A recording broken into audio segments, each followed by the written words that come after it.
Hola, ¿qué tal? Mi nombre es Minerva Uribe, soy médico veterinario y he dedicado en los últimos años a la atención de fauna silvestre, tanto de la forma médica, la atención médica, pero también pues me he especializado en manejo de recursos naturales. Y pues hoy les voy a platicar sobre un tema que es muy importante actualmente, que es porque es una gran amenaza para las especies, que es el tráfico ilegal de especies silvestres. Bueno, para hablar de este tema, primero es importante hablar un poco de lo que es la biodiversidad. Esto se refiere a la gran riqueza de especies que tenemos en todo el mundo y pues que son importantes tanto para los ecosistemas como para la sociedad y la economía.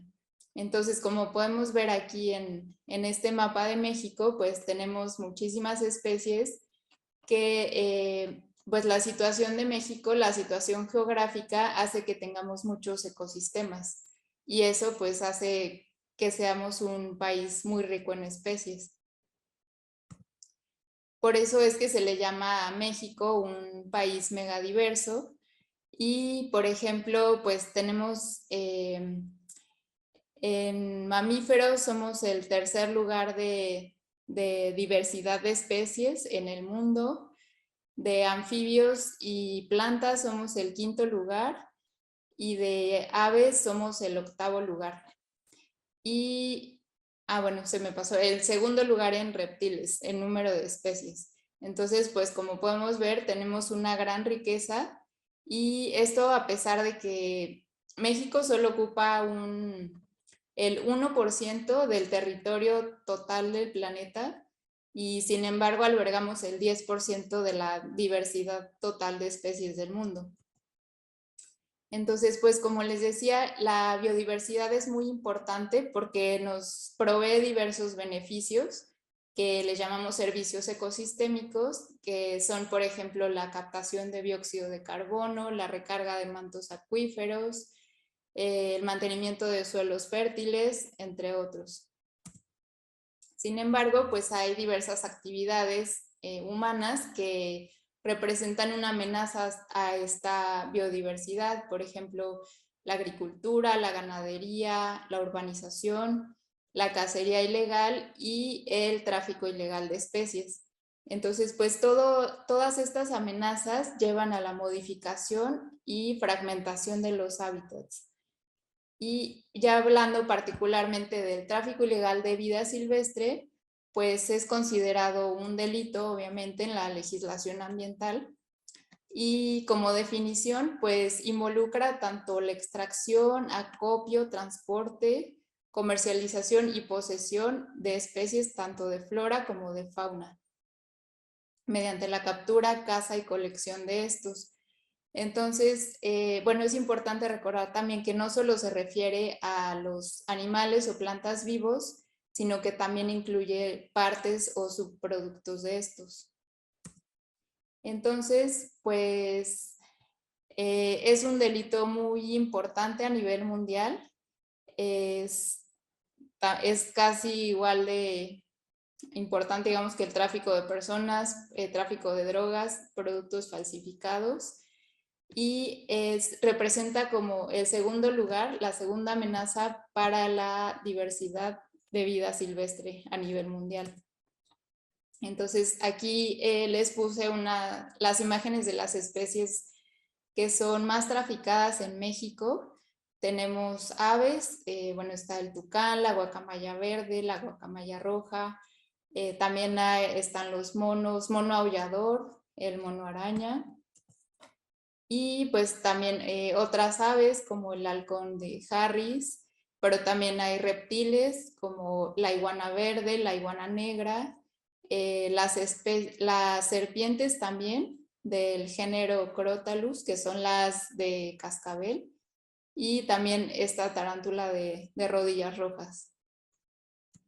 Entonces, bueno, las causas de por qué se extraen estas especies, pues es una que, pues en México, como les mencioné, tenemos una gran biodiversidad Y además por la situación geográfica estamos comunicados con países como Estados Unidos, donde pues aquí entre estos países se realiza el tráfico de especies, y también tenemos frontera con al sur, pues con Guatemala, Belice, y en Europa, por ejemplo, España y Alemania, pues son países que importan y exportan estos ejemplares.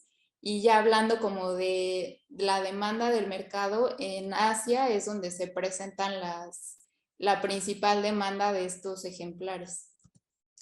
Entonces, pues también esto está asociado a que la gente quiere un estatus teniendo estos animales, ¿no?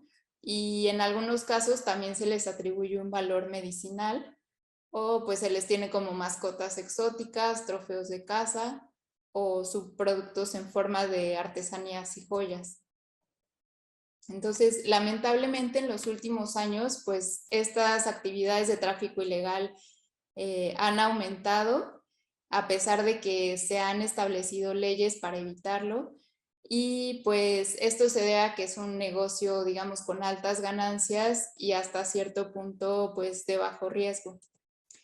Esto tiene obviamente varias consecuencias en los ecosistemas, hace que se vayan perdiendo las poblaciones y pone en riesgo también la seguridad nacional por su asociación con especies, otras actividades ilícitas, y pues también afecta a los gobiernos.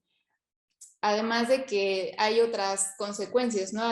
Ya hablando, por ejemplo, específicamente de los animales, pues están consecuencias para los organismos en sí mismos. Por ejemplo, tenemos el caso de los loros mexicanos que cuando son capturados, pues gran parte de ellos muere antes de llegar al cliente final, ¿no? Se habla de un 77% que mueren por lesiones y pues también pueden adquirir enfermedades de otros ejemplares y pues esto deriva en una alta mortalidad. A nivel de especies, pues obviamente se van a afectar las poblaciones de estas especies y generalmente cuando se extraen los individuos jóvenes es cuando se alteran estas relaciones de la población. Hay más presión sobre las otras generaciones y se alteran las tasas de reproducción. Y hablando a nivel de ecosistemas, pues también existe un fenómeno que se le llama defaunación, que no es más que la pérdida de especies, y son ecosistemas que aunque nosotros los veamos sanos, pues no están equilibrados, ¿no? Por esa falta de especies que cumplen una función ecológica dentro de estos ecosistemas. Además, otra consecuencia son los riesgos a la salud humana. Se ha visto que más de 150 enfermedades del humano provienen de los animales. Entonces, la extracción de estas especies silvestres y el contacto con el humano, pues nos pone en riesgo también de contraer enfermedades, pues como la influenza, leptospirosis, rabia, el coronavirus. Y ya hablando como la adquisición de estas especies como mascotas, pues también se corren riesgos para las personas, ¿no? Que son como tener lesiones por mordedura, rasguños, etc. Entonces, pues hay diferentes normas en México para evitar el tráfico ilegal de especies. Está la Ley General de Equilibrio Ecológico y Protección al Ambiente. Está la Ley General de Vida Silvestre, la norma oficial mexicana 059. En esta norma pues se clasifican todas las especies que están en alguna categoría de riesgo, ya sea amenazadas, en peligro de extinción. Y pues estas especies, obviamente las que están en peligro de extinción, no se pueden comercializar. Se tiene un convenio que se llama Regula el Comercio Internacional de Especies, se le conoce como CITES, y aquí se enlistan todas las especies que se pueden o no comercializar. Y en México tendremos como el equivalente, que es la Dirección General de Vida Silvestre, que es quien otorga permisos de aprovechamiento de qué especies se pueden pues usar, extraer y hasta qué punto, ¿no? Para que sea seguro para la especie. Y hablando de quién vigila el cumplimiento de todas estas normas, pues está la Procuraduría Federal de Protección al Ambiente, conocida como Profepa. Y obviamente pues en la legislación hay sanciones para quienes trafiquen con especies de forma ilegal o quienes hagan aprovechamientos de estas especies. Entonces, pues las sanciones van desde amonestaciones, multas, clausura de estos sitios que hacen el aprovechamiento, decomiso de los ejemplares y pues quien trafica con una especie en peligro de extinción puede ir a la cárcel desde 1 a 9 años, ¿no? Y también multas. Entonces, pues ya lo que nosotros podemos hacer para evitar este tipo de actividades como personas es, lo más importante es evitar la compra de estos ejemplares, porque pues si no hay demanda, pues esto va a evitar que se estén extrayendo estos animales de vida libre. Y pues en general las estrategias es como la participación nuestra, participación ciudadana en conjunto con los gobiernos y las políticas ambientales. Lo que nosotros podemos hacer si vemos que en un lugar se están vendiendo, comercializando de forma ilegal estas especies, es contactar a la Profepa y podemos hacer denuncias al teléfono que viene ahí o por medio de correo electrónico o también en el sitio web de Profepa se llena un formato para hacer la denuncia o también podemos ir directamente a Profepa que está en la Ciudad de México o alguna delegación de Profepa que es en los estados de la República. Y pues eso sería todo por mi parte. Muchas gracias.